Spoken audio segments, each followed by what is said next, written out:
जय श्री कृष्णा। राधे राधे। आप सभी ने सुनेंगे सोमवार की व्रत कथा। सोमवार की व्रत कथा सुनने से और उनकी व्रत करने से भोलेनाथ बहुत प्रसन्न होते हैं और उनकी सारे मनोकामनाएं वो पूर्ण कर देते हैं। भोलेनाथ तो बहुत दयालु है।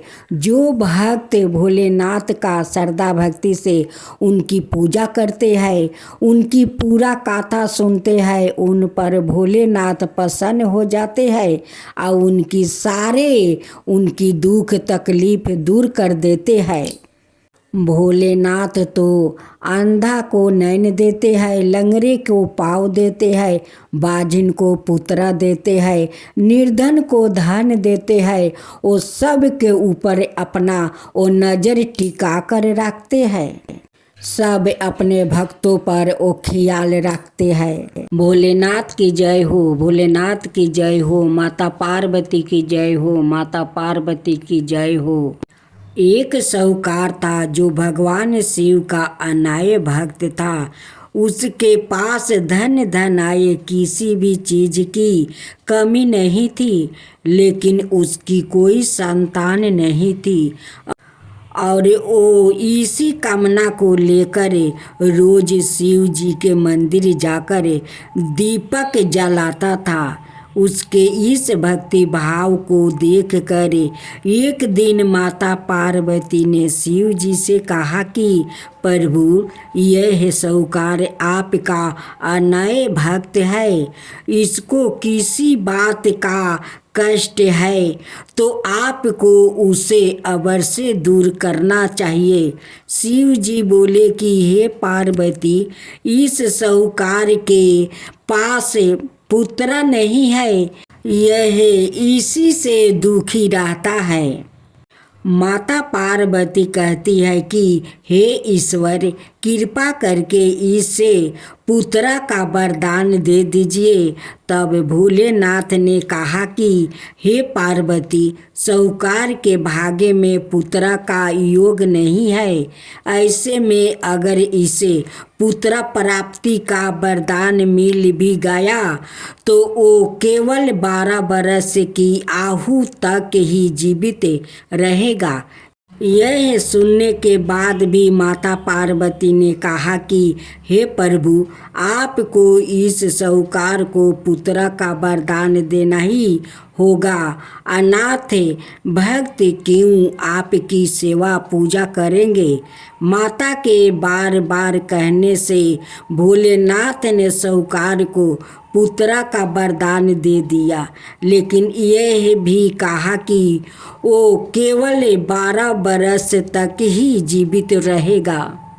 साहूकार यह सारी बातें सुन रहा था, इसलिए उसे ना तो खुशी हुई और ना ही दुख। वो पहले की तरह भोलेनाथ की पूजा अर्चना करता रहा। उधर सेठानी गर्भवती हुई और 9 महीने के बाद एक सुंदर सा बालक की प्राप्ति हुई। परिवार में खूब उत्साह मनाया गया, लेकिन साहूकार पहले ही की तरह रहा और उसने लड़का की 12 बरस की आयु का जिक्र किसी से भी नहीं किया। जब बालक 11 बरस की आयु हो गई तो एक दिन साहूकार की सेठानी ने बालक के विवाह के लिए कहा। तो साहूकार ने कहा कि वो अभी बालक को पढ़ने के लिए काशी जी भेजेंगे।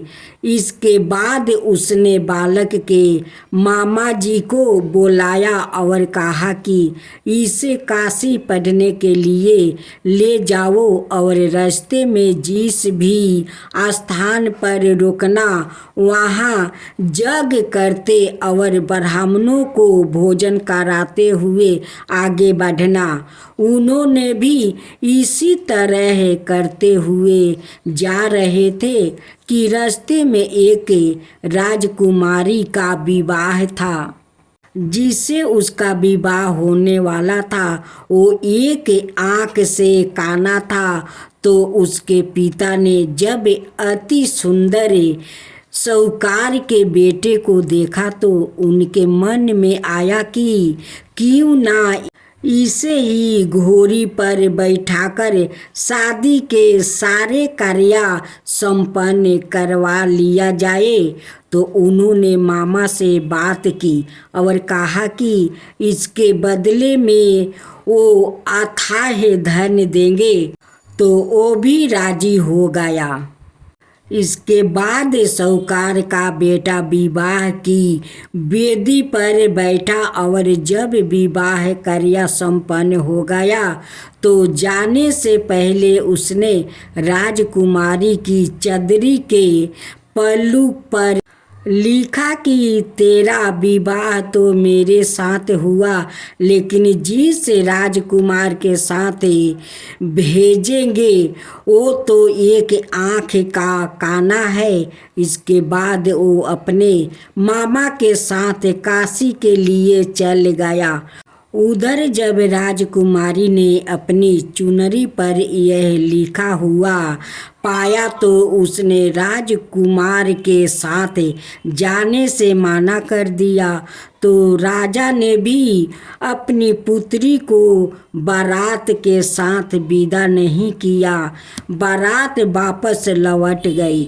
उधर मामा और भांजे काशी पहुंच गए थे। एक दिन जब मामा ने जग रचा रखा था और भांजा बहुत देर तक बाहर नहीं आए तो मामा ने अंदर जाकर देखा तो भांजे का प्राण निकल चुके थे। वो बहुत परेशान हुए, लेकिन सोचा कि अभी रोना पीटना मचाया तो ब्राह्मण चल जाएंगे और जग का कार्य अधूरा रह जाएगा।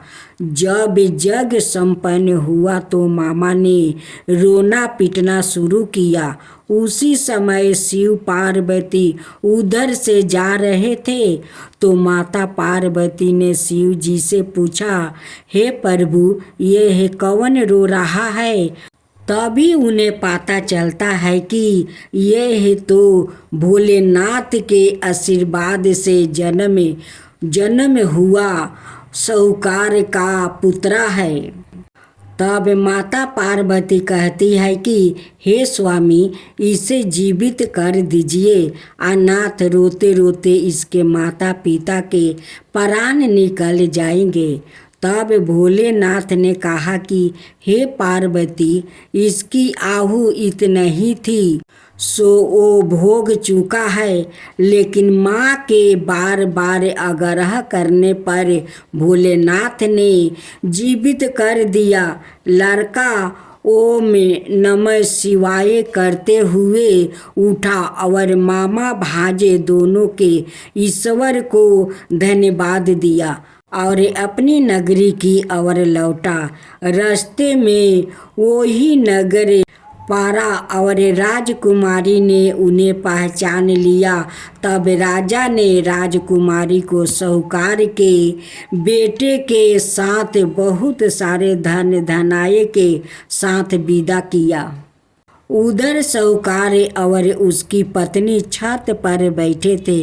उन्होंने यह प्रण कर रखा था कि यदि उनका पुत्र सकुशल ना लौटा तो वो छत से कूदकर अपना प्राण त्याग देंगे। तभी लड़के के मामा ने आकर साहूकार के बेटे और बहू के आने का समाचार सुनाया, लेकिन वो नहीं माने। तो मामा ने शपथ पूर्वक कहा। तब तो दोनों को विश्वास हो गया और दोनों ने अपने बेटे बहू का स्वागत किया। उसी रात साहूकार को सपने में शिव जी ने दर्शन दिया और कहा कि तुम्हारे पूजन से मैं प्रसन्न हुआ। इसी प्रकार जो भी व्याकृत इस कथा को पढ़ेगा या सुनेगा उसके समस्त दुखों दूर हो जाएगा और मन बचित सभी कामनाओं की पूर्ति होगी। जय शिवा ओमकारा प्रभु हरे शिवा ओमकारा ब्रह्मा विष्णु सदा शिव अर्धंगिनी धारा। ओम जय शिवा ओमकारा एकानन चतुरानन पंचानन राजे शिव पंचानन राजे हंसासन गरुड़ासन विषवाहन साजे। ओम जय शिवा ओमकारा दो भुज चार चतुर भुज दस भुज अति सोहे तीनों रूप निरखता त्रिभुवन जनि मोहे। ओम जय शिवा ओमकारा अक्षर माला बने माला मंदी माला तारी चंदन मृग मद सोहे बोले सुभिकारी। ओम जय शिवा ओमकारा श्वेतांबर पीतांबर बागंबर अंगे सनकादिक बरे मादिकी भूतादिकी संगे। ओम जय शिवा ओमकारा करिके मध्यम कमंडल चक्र त्रिशूल धरता जग करता जग भरता जग पालन करता। ओम जय शिवा ओमकारा ब्रह्मा विष्णु सदा शिव जानते अविवेका प्राण बचर के मध्यम याहे तीनों एका। ओम जय शिवा ओमकारा तिरगुण शिव जी के आरती जो कोई नर गावे शिवा जो कोई नर गावे। कहत शिवानंद स्वामी मन भजत शिवानंद स्वामी मन बाचित फल पावे। ओम जय शिवा ओमकारा जय शिवा ओमकारा।